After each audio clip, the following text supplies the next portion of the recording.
DAP கொடுத்துட்டேன்னா அதுக்கு பிறகு நான் வந்து மீன் அமிலமோ இல்ல மஞ்சக்காவியோ கொடுக்கணும்னா எவ்வளவு காலத்துல கொடுக்கணும், எப்படி கொடுக்கணும்? ஐயா,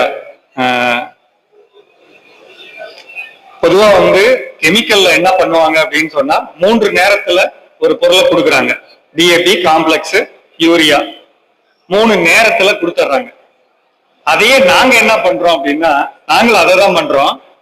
அந்த 3 ஒன்னா 3ஆ பிரிக்கிறோம், அடுத்து 1 3ஆ பிரிக்கிறோம், அடுத்து 1 3ஆ பிரிக்கிறோம். 9 தடவை நாற்றங்கால் ஆரம்பிச்சு 9 தடவை, ஒரு 10 நாளைக்கு ஒரு தடவை, 9-10 நாள் நான் கீழே ஊத்தணும்னு சொல்றேன்.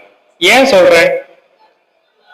நான் மீன் அமிலம் கொடுக்க சொல்றது வந்து 3 லிட்டர் தான் ஒரு தடவை கொடுக்க சொல்றேன். 200 லிட்டர்ல 3 லிட்டர் கலந்து நிலத்துல ஊத்துங்க. ஜீவாமிர்தம் பண்ணோம்னா 160 லிட்டர் தண்ணி, வெறும் 20 கிலோ சாணம், 15 லிட்டர் கோமியம், 2 கிலோ நாட்டு சக்கரை, 2 கிலோ கடலைமா. இந்த பொருள்களும் அடர்த்தியாக்கப்பட்ட டிஏபி, அடர்த்தியாக்கப்பட்ட காம்ப்ளெக்ஸ் ஒண்ணு கிடையாது. அது ஒண்ணுன்னா இது 3. அப்படி பிரிச்சு கொடுக்கணும். அப்படிதான் நான் சொல்றேன்.